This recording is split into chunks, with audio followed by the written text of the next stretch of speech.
Salam dan bahagia. Perkenalkan, kami dari kelompok 1 akan menyampaikan materi hasil diskusi kami, yaitu tentang sejarah dan perkembangan akuntansi, pendekatan untuk perumusan teori akuntansi. Namun sebelumnya, perkenalkan, saya Sunu Arianti, NIM 2019-017-049, dan teman saya Ketut Sukarte, NIM 2018-017-065, dan Maria Hermina Vivinwangi, NIM 2019-017-063. Sejarah awal akuntansi, yaitu berbagai percobaan telah dilakukan untuk menyatakan lokasi dan waktu dari lahirnya sistem pencatatan berpasangan yang telah menghasilkan berbagai skenario-skenario. Kebanyakan tersebut mengakui adanya kehadiran suatu bentuk pelaksanaan pencatatan di sebagian besar kebudayaan sejak sekitar 3000 tahun sebelum Masehi, termasuk di dalamnya kebudayaan Chaldean Babilonia yang menemukan pemerintahan terorganisasi pertama di dunia, termasuk juga beberapa tulisan tertua. Dan catatan-catatan usaha tertua yang masih dapat diselamatkan, kebudayaan Mesir di mana para juru tulis menjadi titik pusat di mana keseluruhan mesin pembendaharaan dan bagian-bagian lainnya berputar. Kebudayaan Cina di mana akuntansi pemerintahannya memainkan yang vital dan rumit pada masa dinasti Cahyo pada tahun 1122 sampai 256 sebelum Masehi. Kebudayaan Yunani di mana Zenon, seorang manajer dari wilayah Apollontus yang luas, memperkenalkan di tahun 256 sebelum Masehi sebuah sistem akuntansi pertanggungjawaban yang terperinci. Secara alamiah, bahwa penemuan pertama akuntansi adalah para pedagang dari bangsa Arabia, bangsa Mesir yang selama beberapa abad menguasai perdagangan dunia. Ketika Kekaisaran Barat diserang oleh bangsa barbar, kemudian Lombard memperkenalkan metode pencatatan akun dengan cara berpasangan yang saat sekarang memperoleh nama pembukuan Italia. Buku pertama tentang pembukuan berpasangan muncul pada tahun 1340 oleh Masari dari Genoa.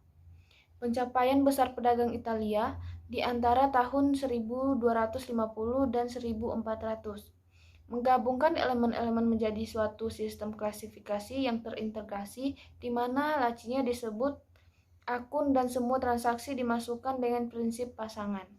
Kontribusi Luca Pacioli. Pada tahun 1494, seorang rahib Fransiskan mempublikasikan bukunya yang berjudul Summa de Arithmetica Geometrica, Proportioni et Proportionalita, yang di dalamnya mencakup pembukuan berpasangan. Risalahnya merefleksikan praktik yang terjadi di Venetia pada saat itu, yang dikenal dengan metode Venetia atau metode Italia. Ia menyatakan bahwa tujuan pembukuan adalah untuk memberikan informasi yang tidak tertunda kepada para pedagang mengenai keadaan aktiva dan utang-utangnya. Debit atau yang disebut adebio dan kredit atau kredito digunakan dalam pencatatan untuk memastikan sebuah pencatatan berpasangan. Ia berkata, seluruh pencatatan harus berpasangan, yaitu jika Anda membuat seorang kreditor, maka Anda harus membuat seorang debitor. Selanjutnya, perkembangan pembukuan berpasangan. Metode Italia menyebar ke seluruh Eropa pada abad ke-16 dan 17, memiliki karakteristik dan perkembangan baru menjadi model pembukuan berpasangan. Casing menggambarkan secara garis besar rangkaian tahap-tahap perkembangan sebagai berikut. Sekitar abad ke-16 terjadi beberapa perubahan di dalam teknik-teknik pembukuan. Dan pada abad ke-16 dan 17 terjadi evaluasi pada praktik laporan keuangan periodik sekaligus merasionalkan debit dan kredit. Lalu yang ketiga, penerapan dari sistem pencatatan berpasangan juga diperluas ke jenis-jenis organisasi yang lain menurut Pragalor. Lalu, pada abad ke-17 juga mencatat terjadinya penggunaan akun-akun persediaan yang terpisah untuk jenis barang yang berbeda menurutnya May.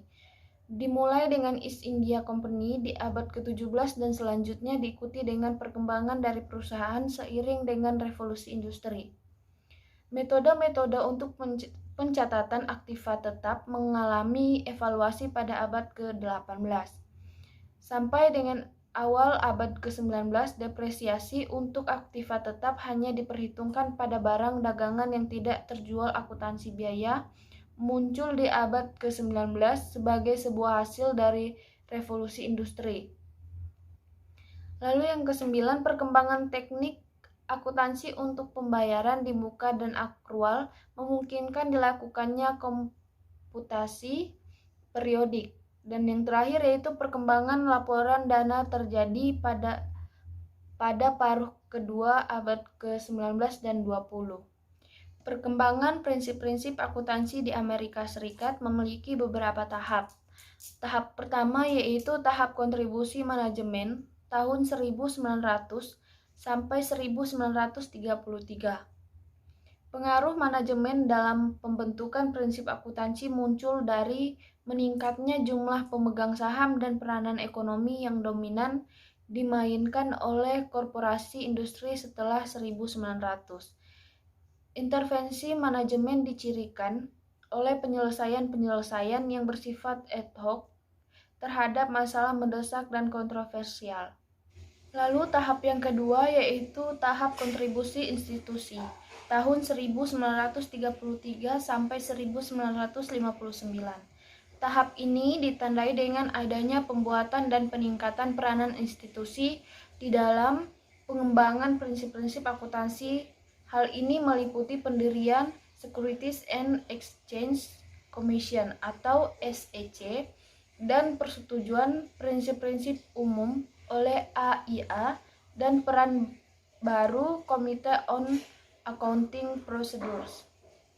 Baik, kemudian selanjutnya ada tahap kontribusi profesional pada tahun 1959 sampai dengan 1973, yaitu tentang ketidakpuasan terhadap CAP diungkapkan oleh Presiden waktu itu, Alvin R. Jennings, dengan pernyataan mengenai seberapa sukseskah kita dalam mempersempit area-area yang dimiliki perbedaan dan ketidakkonsistenan di dalam pembuatan dan penyajian informasi keuangan. Selanjutnya ada tahap politasi pada tahun 1973 sampai dengan sekarang.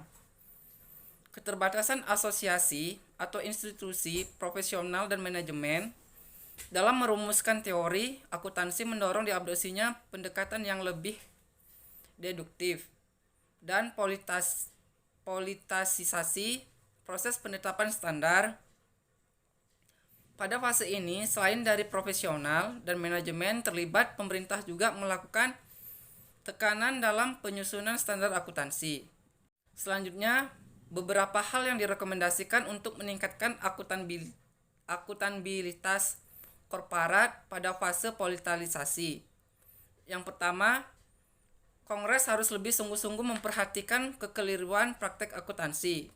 Yang kedua, Kongres harus menetapkan tujuan yang komprehensif bagi pemerintah untuk memandu departemen dan perusahaan. Yang ketiga, pemerintah harus menetapkan standar akuntansi keuangan bagi korporasi yang dimiliki publik atau swasta komersil. Kemudian akuntansi dan kapitalisme. Oleh beberapa ahli ekonomi mengatakan bahwa sistem pembukuan berpasangan merupakan sesuatu yang vital bagi perkembangan dan evolusi kapitalisme. 4 alasan mengapa akuntansi begitu penting bagi kapitalisme, yaitu yang pertama, pembukuan berpasangan menyumbangkan sikap baru dalam kehidupan ekonomi. Yang kedua, spirit akuisisi dibantu dan didorong oleh perbaikan kalkulasi ekonomi. Yang ketiga, rasionalisme ditingkatkan oleh organisasi yang sistematik. Kemudian yang terakhir, sistem pembukuan berpasangan memisahkan kepemilikan dan manajemen sehingga menumbuh kembangkan perusahaan patungan yang besar. Pendekatan perumusan teori akuntansi. Belkawi merumuskan berbagai pendekatan dalam perumusan teori akuntansi sebagai berikut. Yang pertama, pendekatan non-teoritis, yaitu meliputi pendekatan pragmatik, pendekatan otoritas atau kekuasaan. Yang kedua, pendekatan teoritis, yaitu meliputi pendekatan deduktif, pendekatan induktif, pendekatan etik, pendekatan sosiologis, pendekatan ekonomi, dan pendekatan elektik. Kemudian yang terakhir pendekatan lainnya, yaitu meliputi pendekatan peristiwa, pendekatan perilaku, pendekatan prediktif, dan positif. Pendekatan regulatori.